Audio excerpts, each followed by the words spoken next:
Hey guys, Ricky Widmer here from Most Valuable Podcast. You're about to listen to a little bit of our primetime podcast that we recorded this week. Make sure to go to Blog Talk Radio / Most Valuable Podcast for our full-length podcast that you can go ahead and download. I hope you enjoy it. I know me and Brandon did recording it. But Brandon, now it is time to move. We're going to leave DeShone Kizer in the NFL.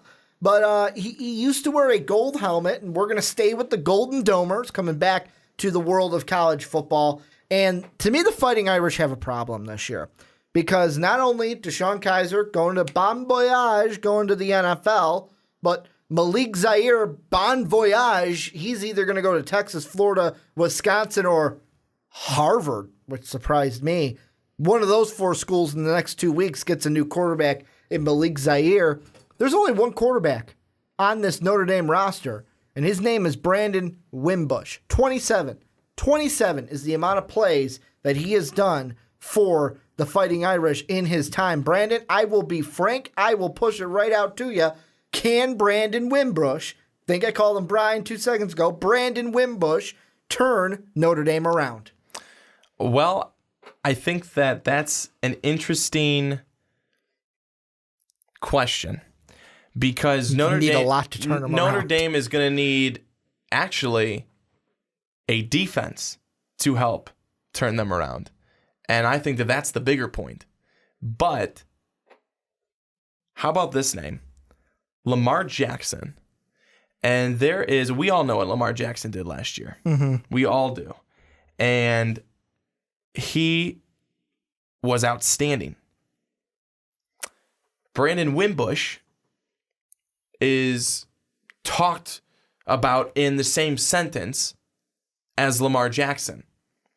And Nick DeBose, SB Nation Notre Dame writer, believes that Brandon Wimbush can win the Heisman this year. Believes he's a bigger, stronger version of Jackson, and he says that if you look at this kid from his high school tapes, that he does exactly what a quarterback's supposed to do. The quarterback clock goes off, knows when to throw it, knows when to run with it, and he's off. And an interesting thing that a coach and a guy who has looked and analyzed player development, he said, quote, for Notre Dame, he said, quote, look, this guy is beyond special. I've seen a bunch of them come and go, but if you put him in the game, you'll have a chance to score every single time.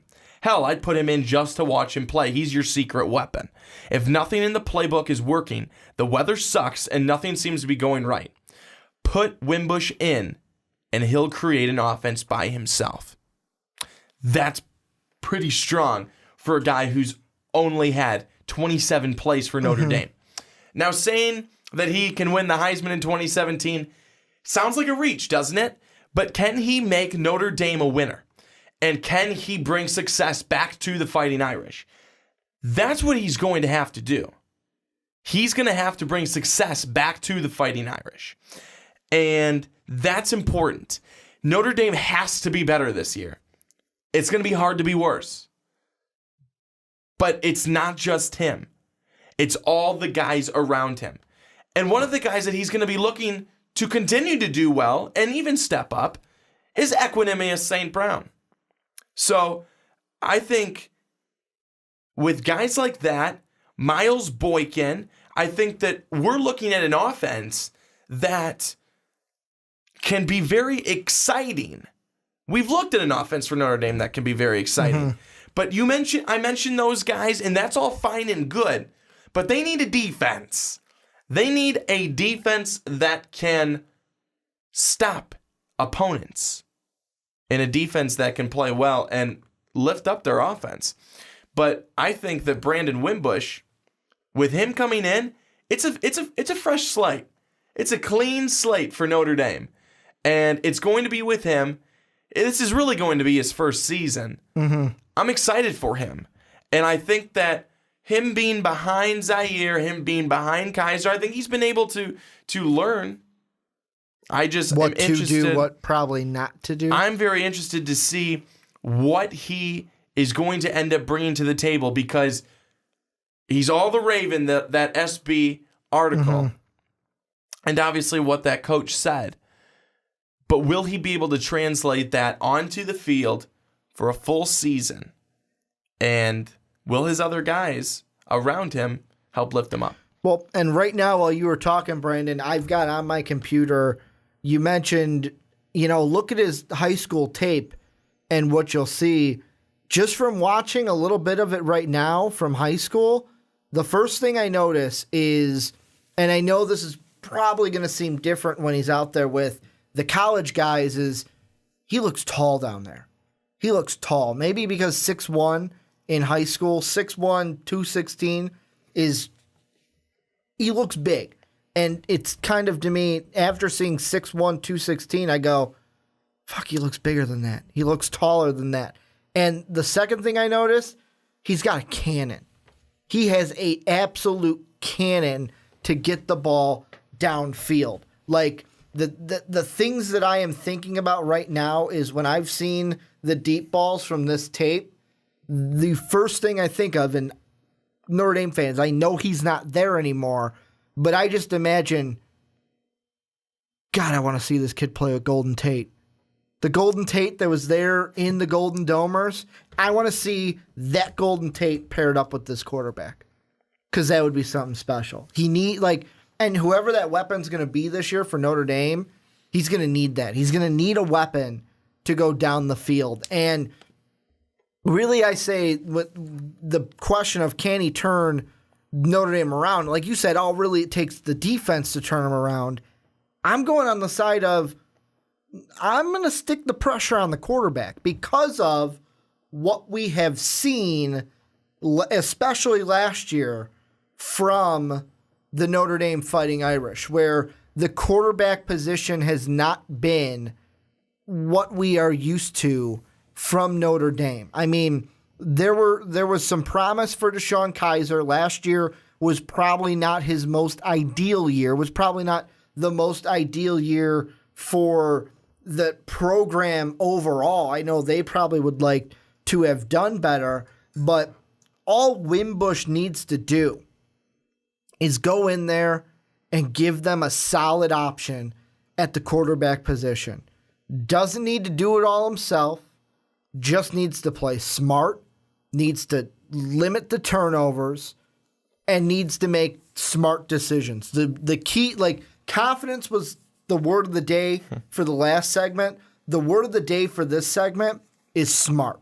You got to play smart out there. You don't have to go out there and force the issue. You don't have to go out there and feel like, you know what, I got to put the team on my back too. There might be situations where you may have to do that.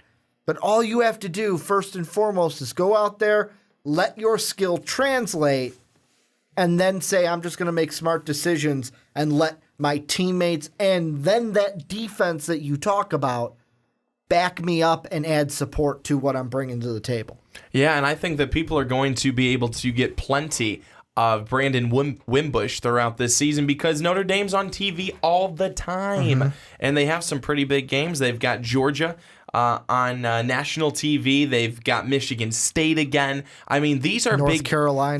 These are all big games. I've just Miami, mentioned. Stanford. Obviously, I didn't want to go through their whole schedule, but I mentioned a couple of games that they're big games. That's SEC, and then that's Big Ten.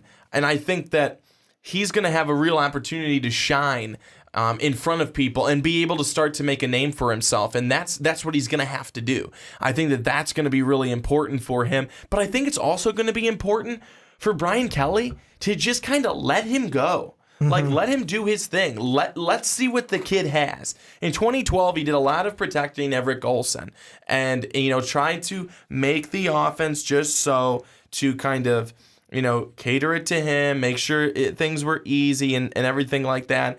And as DeBose says in his article, you do not buy a Lamborghini and then keep it in the garage. So you don't want to just have this talent and protect him. He's going to have protection. The offensive line is pretty good, and the offense around him has a lot of potential. I think that Brandon Wimbush is going to probably be the right guy to step in now for Notre Dame after the worst season that they've seen in a very long time.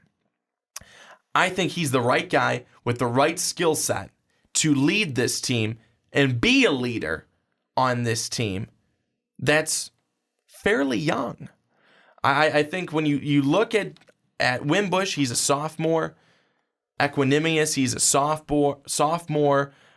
Boykin, he's a sophomore. I think that you got a lot of other guys that are, you got freshmen, sophomores, you got a lot of that. There's not as much senior leadership, if at all. So I think that that's really important to point out that this is a young team kind of growing together.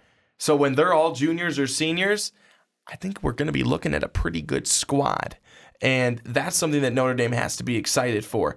But Brandon Wimbush, answering your question, Ricky, can he be the guy to turn Notre Dame around? Absolutely, yes, and I think he will be. And the one thing I think that Wimbush gives Brian Kelly, specifically Brian Kelly, is an option at quarterback where you can say, he's my guy for the entire year. The Fighting Irish, besides this past year with Deshaun Kaiser, before that, under Brian Kelly, only one other year, so 2 years total in his 6 years so far, have we had a quarterback he was the only one to start. Deshaun Kaiser last year, and in 2013, Tommy Rees, his senior year. The only two guys, 4-8 for Deshaun Kaiser, 9-4 in that season for Tommy Rees. The only other guys to do it in recent history, Jimmy Clausen did it 2 years in 08 and 09 as a sophomore and a junior, and Brady Quinn did it in 04, 05, and 06. That's it. And that is the big thing that I think Notre Dame has been missing, is that one guy. Ever since Brian Kelly's come in, his first year it was a mix and match. It was Dwayne Chris and then Tommy Rees at the end. Then 2011, it was Tommy Rees for most of it, but Chris got in there for one of them. Then you had in 2012, it was Tommy Rees for two, but Everett Golson had most of the starts. Then 2013, like I said, boom, it was the Tommy Rees show. Then in 14, it was Golson and Zaire, then Zaire and Kaiser, before then Kaiser kind of taking the job in 2015 and keeping the job into 16. Wimbush gives them security at the biggest position of any football team. We've seen teams that do the dual quarterback system and do it well. Notre Dame didn't, though. But that's what I'm saying, is that they didn't. You're right. They kind of messed up some quarterbacks, I think. I think you kind of screwed Zaire. Good for him to be gone. Well, but wasn't it Zaire got injured and then Kaiser came in for that Virginia game and had that game-winning, the last pass in the corner of the end zone? But what I'm also saying, though, too, is that then when he came back, then you weren't really fair to either quarterback, and you probably misused them. I am with you 110% that I think having one quarterback with the skills that he has are very, very good. I think that you need one guy. He's your guy. He's your go-to. You're rolling with him, and you're putting a lot of confidence in him. And I don't want to compare him to. I don't want to set the standards too high, but also while watching the film, I can kind of see the Lamar Action Jackson comparison. I'm not going to say that Wimbush is going to go out there. Well, you're not the one saying it. Again, DeBose wrote the article. Yeah. He's the one who compared him. I'm not the one. That's a huge thing, though. I don't think he's going to go out there and be the next Lamar Jackson or have a season anywhere near what Lamar Jackson has. But when I was looking at his film, Brandon, I was looking at it and going, I see some traits that Lamar Jackson has. Yeah. Some traits of can run in the open field. And that's kind of where, especially in college football, that's kind of where the position's evolving a little bit. I mean, even look at Jalen Hurts. Jalen Hurts, you wouldn't think of him as a runner, can get out and run if you needed him to. I would totally think of him as a runner. I think they tried, Alabama tried to carbon copy in my mind that he is a pocket passer. Oh gosh, no, he is the Even furthest though- thing from. That was a goofy comment, but Well, in their system, like I kind of seem like Nick Saban doesn't want to buy into the run first quarterback. maybe he doesn't, but he's gonna have to. That's what he's got. But I mean, look at Deshaun Watson. He tried to pull the whole, well, you know, I'm a pocket passer. I'm not a dual threat. No, you're a dual threat quarterback. Live to it. Cam Newton did the same thing, and he's making a living off of that in the NFL right now. Like, that is where the position is evolving. And if Notre Dame, it's a big if. It's a big if, because I'll tell you this. If Brian Kelly finds some way to fuck this up, get him out of here. Get him out right away. Just fire him, leave him, touchdown, Jesus will be fine without Brian Kelly. If he cannot get a winning season with Brandon Wimbush, I think it's time for Brad Kelly to go. But that is a conversation for a different time. Yeah, I agree. I'll ask you this. We're kind of getting to the end. Final thoughts on Brandon Wimbush. And I'll ask you this too. The article that you brought up, do you think Wimbush wins the Heisman? And if so, can he even be a finalist this year for the Heisman?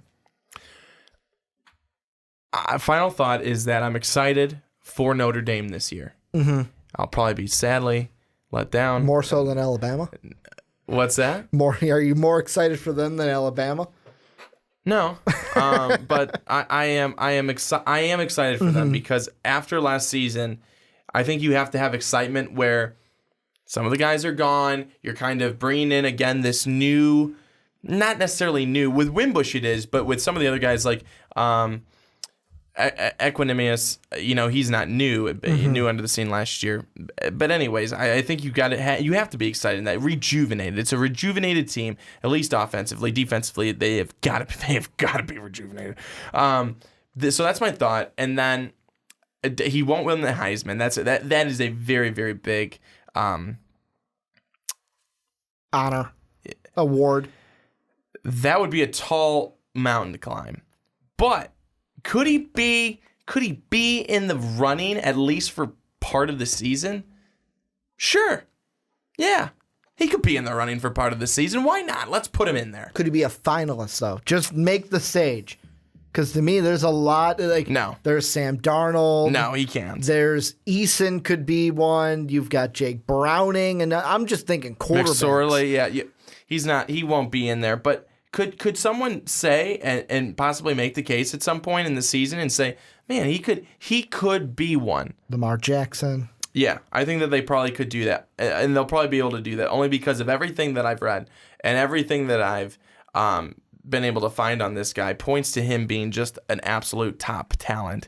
And I think we'll hopefully and probably be able to see that throughout the year. Well, and this is where we turn the conversation on to you guys. Let us know down below. What do you guys think? Can Wimbush be the guy to turn around the Golden Domers? Fighting Irish fans, I want to hear from you. What do you think? Can he win the Heisman? Is he going to be all that in a bag of potato chips for you guys this year? And will he basically, in my mind, save Brian Kelly's job? Because one more clunker of a season, and we're going to be having that conversation again later this season if they cannot turn it around. Well, thank you guys for checking out this video from the Primetime Podcast. If you want to check out more, click right over here. The video's right over here. Check it out. Check it out.